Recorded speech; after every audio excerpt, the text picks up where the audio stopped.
member ni Zaldico, Orly Regala Gutesa, hindi na mahagilap ng DOJ. Kiko Barsaga matapang na sinabing maaring pinapatahimik ng Marcos administration ang naturang surprise witness sa mga anomalya sa flood control projects. Pero bago ang lahat, kung hindi pa kayo nakapag-subscribe sa channel na ito, please do subscribe para mas maging updated pa kayo sa mga susunod kong mga videos. Kamakailan nga ay lakas na loob na humarap si Orly Regala Gutesa, ang dating staff member ni Zaldico, na humarap sa Senate Blue Ribbon Committee at ikinanta lahat ng mga ninakaw ni Zaldico at Martin Romualdez sa pera ng gobyerno. Sa kanyang pag-amina, matapang niyang inilantad na siya ay utusan ni Zaldico at Martin Romualdez para maghatid ng limpak-limpak na salapi sa kani-kanilang mga bahay. At ngayon nga ay tila hindi na mahagilap ang naturang surprise witness na kung saan ikinababahala na ng nakarami na maaaring may hindi kaaya-ayang nangyari nito ngayon. Ayon pa sa pagbubunyag ni Kiko Barsaga na sanay hindi sangkot ang Marquez administration sa pagkawala ng naturang surprise witness. Gutesa, sa panig ng pagdi-deliver sa bahay ni former Speaker Martin Romualdez, sinong tao ang nagre-receive? Sa mga ganun sir na may contact, Your Honor, is yung si Paul at si Mark lang ang may contact doon sa receiver. So pagdating doon, nakabukas na yung gate doon sa Forbes, pumapasok na lang kami. Then pag nabuhat na namin yung mga malita na ibaba na, so lalabas na kami. Wala na kaming ano. Basta may deliver lang namin yung mga basura doon sa bahay, wala na kaming ano noon, Your Honor. Alin-aling bahay Yung ang 42. pinagdi-deliveran mo sa panig ni former Speaker Martin Romualdez? Yes, Your Honor, yung 42, yung dito sa may Forbes Park. Yun lang? Wala nang iba? Mayroon pa yung bago nakaraan doon sa 19 Nara, yung dating bahay ni Michael Yang. Sa pagkakatanda mo, mayroon pang ibang lugar na kung saan nagdi-deliver kayo? Sa Aguado, diyan sa Malacanang. Aguado? Excuse me, Senator Marcoleta. Sino Michael Yang? Yung dating sa Pugo yata yon. Sa? Yung dating sa Pugo. Yung Michael Yang. dating bahay ni Michael Yang. Dating bahay. Yes, yes, Your Honor. Okay, thank you. Ibig mo sabihin, nabili ni Speaker Martin yung bahay ni Michael yan? Allegedly, Your Honor. Pero paano mo alam na bahay ni Speaker yon? Kasi doon kami doon na nagde-deliver yung tropa nung hindi na nagde-deliver doon sa 42, Your Honor. Ngayon, sinasabi mo meron kayong chat. Nagagamit mo yung chat para ma-monitor mo yung rate ng delivery at kung sino-sino yung nagdi-deliver? During the time nung nandun pa ako, Your Honor. May asawa, nasa tamang edad, Pilipino. Makatapos, makapanumpa na ngayon sa umiiral na batas ay nagsasaad at naglalahad ng gaya ng mga sumusunod. Ako po ay lumabas upang magsalita sa isyu na ito. Bilang isang dating sundalo, inaalay ko ang aking buhay para sa ating bansa. Sa pagkakataong ito, nagdesisyon akong magsalita at maglabas dahil ayokong maging masama ang kinabukasan ng aking mga anak, apo ko sa darating na panahon. Ayoko pong naririnig ko at napapanood ko sa pagdinig ng Blue Ribbon Committee. At ngayon ko po napagdugtong-dugtong yung naging partisipasyon ko po sa anomalya at korupsyon na ginawa at lumalabas sa hearing na ito. Yung palang pera na binubuhat namin at dinideliver mula sa masamang gawain na nagdulot ng baha na ikinamatay ng tao at imbis na gamitin ang pera sa edukasyon, medikal at programa na mapunta lamang pala sa bulsa ng mga politiko. Mabigat po sa akin magsalita dahil may pamilya ako. 4 ang anak ko, nag-aaral pa. May asawa ko at nangangalaga sa aking mga anak at marami akong kasama sa operasyon na may kinalaman sa ibabahagi ko sa inyo. Nagtatrabaho lang po kami ng mga kasama kong sundalo sa Philippine Marines. Huwag sana isipin na aking mga kasama na nagtatraidor ako. Ako sa aming trabaho at pinagsamahan dahil pare-parehas kaming may pamilya at gusto lang naman naming ayusin ang kinabukasan ng bawat isa. Wala akong iniisip na kapahamakan para sa kanila bagkus ang gusto ko lang maayos ang kinabukasan ng bayan at lahat kami. Noong December 5, 2004, na-hire ako bilang security consultant sa Ako Bicol Party List or AKB kay Congressman Zaldico. At nasimula ng duty ko kay Congressman Zaldico. Bawat umaga, nagre-report ako sa BGC sa Horizon, sa Bonifacio Global City, kung saan nakatira si Kong Zaldico. Tuwing may duty at detailed ako sa basura, it means itong basura, ito yung box ng pera na pinag-uusapan natin sa kasalukuyan. Mr. Gutesa, mag-stick ka lang sa binabasa mo. Huwag ka nang nag-a-adlib. Kung ano yung nandito, basahin mo lang. Yes, Your Honor. Tuwing may duty detail ako sa basura, pumupunta kami sa 28 Ladybug Corner, Dragonfly, Valle Verde 6, Pasig City. Tagabuhat lang ako ng malita ng basura. Ang ibig sabihin ng basura ay malita na may lamang pera. Ang bawat malita ay may lamang humigit kumulang 48 million pesos. Ang bawat malita ay may push-it na nakadikit na nakasaad kung magkano ang laman ng bawat malita. Tuwing may duty detail sa basura, may pumupunta na tao na magde-deliver ng basura at nire-receive ni John Paul Estrada at Mark Tiksay. Ang mga executive assistant ni Congressman Saldico at sila ang mga detailed sa mga ganyang activities. Ang mga nangyayari kapag duty kami sa basura, kalimitang dinadala sa bahay ni Congressman Saldico sa Valle Verde 6 at tinatanggap naman ni Mark at ni Paul. Pagkatapos naming may baba ang nasabing basura, ipinapasok sa bahay ni Congressman Saldico sa Valle Verde 6 at binibilang ni Mark at ni Paul. Alam ko na ang laman ng malita ay pera sapagkat nakita ko si Paul na binuksan ang malita at inilabas ang laman para bilangin. Ang isang ehemplo na nagdala ng pera ay si Congressman Eric Yap ng AXIS Party List. 46 na malita ang dala niya sa bahay ni Congressman Saldico sa Valle Verde 6. Pagkatapos mabilang, isinakay namin sa mga sakyang patungo sa Horizon Residence sa Taguig. At dumiretso kami sa basement upang may baba ang nasabing basura. Bago ibaba ang nasabing basura, ito... Merong napuputol sa binabasa mo eh. Huwag kang magmadali. Huwag kang magmadali. Naputol na... Ulitin mo yung paragraph 20. Wala na ako... Hindi ko makita na putol na siya.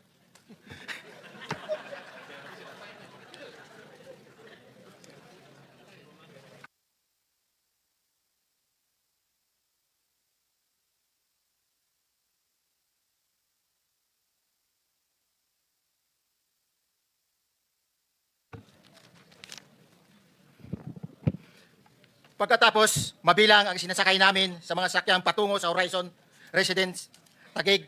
Pagdating sa Horizon Residence, dumidiretso kami sa basement upang maibaba ang nasabing basura at dalhin sa unit ni Congressman Saldico sa 56th floor sa nasabing lugar kung saan siya nakatira. Bago ibaba ang nasabing basura, ito ay bawas na. Halimbawa, nag-akyat kami ng 46 na malita. Ibababa lamang namin ay 35 malita para i-deliver sa bahay ni House Speaker Martin Romualdez sa 42 McKinley Street, Taguig. Ang labing isang malita ay naiwan sa taas ng 56th floor sa Horizon Residence. Humigit kumulang 3 beses ako mismo ang nag-deliver ng basura sa bahay ni Congressman Saldico, sa Horizon Residence at sa mga bahay ni Speaker Romualdez sa 42 McKinley Street, Taguig. Mas maraming pagkakataon na nagde-deliver kami ng basura sa bahay ni Speaker Romualdez at sa bahay ni Congressman Saldico dahil iba-iba kaming mga nakadetailed na close-in, back-up at advance party na nagkakaroon ng rotation. Sa huli, ako po ay nagnanais na mapasailalim sa Witness Protection Program dahil alam ko po nanganganib ang buhay ko at ang aking pamilya sa ginawa kong paglalahad na ito. Sa katotohanan na ang lahat ay nilagdaan ko, ang salaysay na ito ay kusang loob at walang anumang pamimilit at bunsod lamang ng hangarin matulungan ang ating bansa. Ito po ay nilagdaan ko, Your Honor. Thank you, Orly. Before you proceed, meron lang ako papakitang litrato sa iyo. No? I-confirm mo, kasama na rin si Bryce, kung yan ba si Paul na binabanggit mo. I confirm, Your Honor. Yun nga po, Your Honor. Siya po. Okay, so, yeah, for the record, andito po yung litrato ng binabanggit na si Paul. Ang pilyado nito. John Paul Estrada, di ba? Yes, Your Honor. Oh, sige. Thank you very much. You may continue, Senator Marcoleta. Thank you, Mr. Chair. Mr. Gutesa, dito sa iyong paglalahad ay gumawa ka ng isang paghalimbawa. Inihalimbawa mo si Congressman Eric Yap. Ngunit isang tagpo lang yun eh. Ikaw ay na-hire ni Representative Saldico, sabi mo rito, ay December 5, 2024 pa. Yes, Your Honor. Sa pagkakaalam mo, mga ilang beses kayong gumagawa ng bagay na ito. Ibig sabihin, yung pagdi-deliver ng pera, sa natatandaan mo, gaano kadalas ang pagdi-deliver? Kasi ang ginawa mo kanina ay isang example lang. Pwede mo bang ipaliwanag? Your Honor, minsan kasi pag-duty kami, ang actual ko na delivers talaga sa bahay ni Congressman Romualdez is 3. Tapos pag may duty kami, nagkakaroon ng detailed. Minsan namumonitor ko doon sa group chat namin, may basura tayo deliver. Minsan namumonitor ko siya is 3 times a week ang delivery doon sa Forbes, sa bahay ni Kung Romualdez. Yung pera minsan nanggagaling lang doon sa horizon sa taas, ibinababa. Tapos may detail lang na tao, namumonitor ko naman sa GC namin. Kaya nalalaman ko yung movement ng tropa, kung ano yung sinasabing basura ng delivery. Your So Honor. yung delivery o yung movement ng tropa nagaganap average 3 times a week. 3 times a week, Your Honor. Nagsimula noong December 2024, Yes, Your Honor. hanggang ngayon ba ay naglilingkod ka pa kay Representative Saldico? Sa kasalukuyan po ay nag-resign po ako noong August 5, itong taon po na ito. So, maliwanag ba ang ibig mong sabihin para sa kapulungan ito ay nag-average ng 3 beses sa loob ng isang linggo ang pagdi-deliver ng pera kay Representative Saldico at tuloy-tuloy naman doon sa bahay ni former Speaker Martin Romualdez sa ganong rate, ganong beses, 3 beses sa loob ng isang linggo. Yes, Your Honor. Magmula December 2024 hanggang ikaw ay mag-resign noong August 2025, this year. Yes, Your Honor. Mr. Chair, Senator Marcolita, short Yes. interjection. With the permission of Senator Marcoleta. Thank you, may Mr. Chair. May maibigay ka ba na pangalan? Kasi ang sinasabi mo lang ngayon, as far as you're concerned, during ikaw ay nagdo-duty. Nagro-rotation basis yung duty. So pag wala ka, absent ka, iba ang nagdo-duty, iba rin ang nagtatanggap sa pera at nagdi-deliver. Am I correct? Senator De La Rosa, may I just remind you na isang follow-up. Pero kung gusto mo ituloy at pahig si Senator Marcoleta, naka-charge sa oras niya, yung mga susunod na tanong, okay? Okay lang. Okay lang. Sige, boss. May, Nahirap meron lang pa naman naman ako sa iyo. Go ahead. Meron ka pa namang 4 na minuto pa mahigit yan. Yes, sir. So, sige. Very quick lang. So, pag hindi ka duty, may ibang nag-deliver ng pera kay Saldico at kay Speaker Romualdez.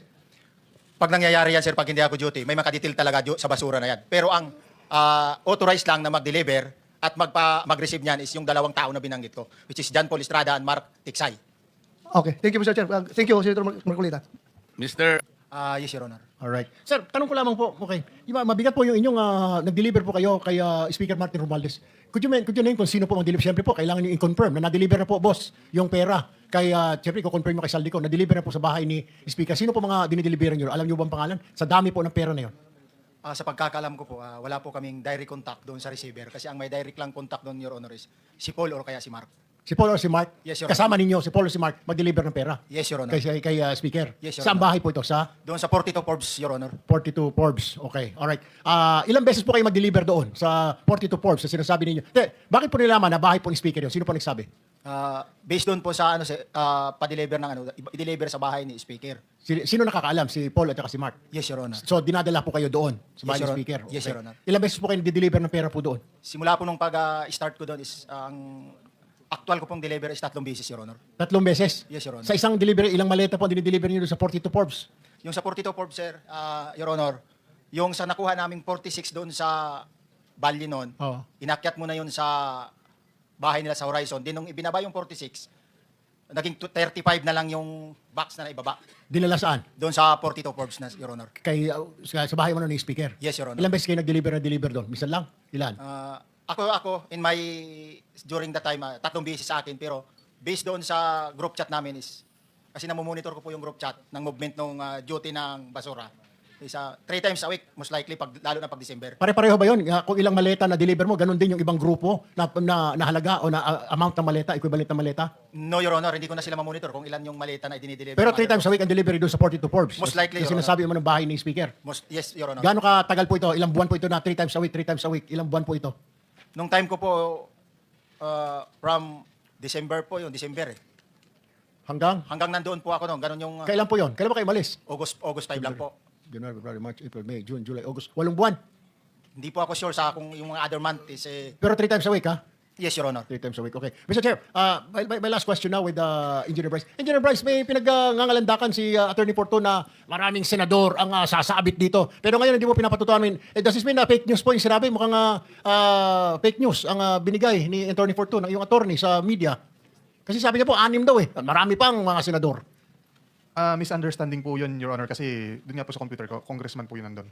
Congressman, hindi senador. Opo, So, Your Honor. sinasabi mo ngayon, hindi naman yung 6 na puro mga senador yon. Hindi po totoo, Your So, Honor. fake news po yon. Kaya mag-usap po kayong attorney, mamaya po ako mag-usap kayo. Sabi Yes, mo, ayusin yes po po. kasi hindi po maganda tignan at hindi rin maganda pakinggan na 6. Yung mga tao ngayon nagtatanong, sino ba yung 6 na yan? Sino ba yung mga kulang pa na yan? And I think that is unfair. Can you please inform your lawyer? Ano po? Nalinawin niya po kung congressman, di congressman po. Ano po? Kung meron siyang alam. Doon pa sa computer mo, mabilisan na lamang po. Nabanggit po ba ang Speaker Romualdez doon at saka saldi ko? Kung Zaldi po meron. Kung saldi sa computer mo.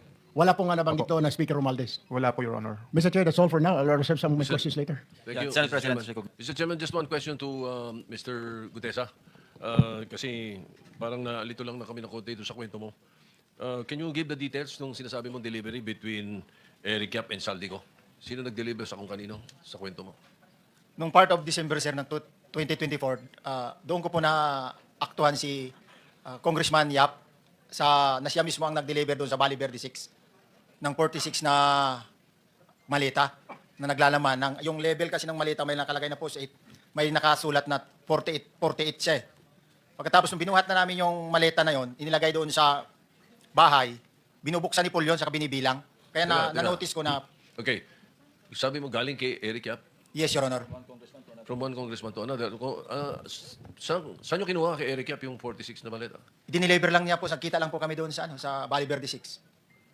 Dinala niya lang yung mga maleta na yun doon sa Valle Verde 6 during the time. Tapos kayo ang nag-deliver sa... Nung inilipat po namin sa sakyan, dinala na namin sa Horizon yung mga maleta na yun. Yun yung 46 na sinasabi mo. Yes, Your Honor. Okay, thank you. Mr. Chair, I just want to make addition, yung mga clarification po na gano'n. Kasi po sa Kongreso, siguro alam din po ito ni Congressman, ni Senator Dante Marcoleta, magkasama po kami.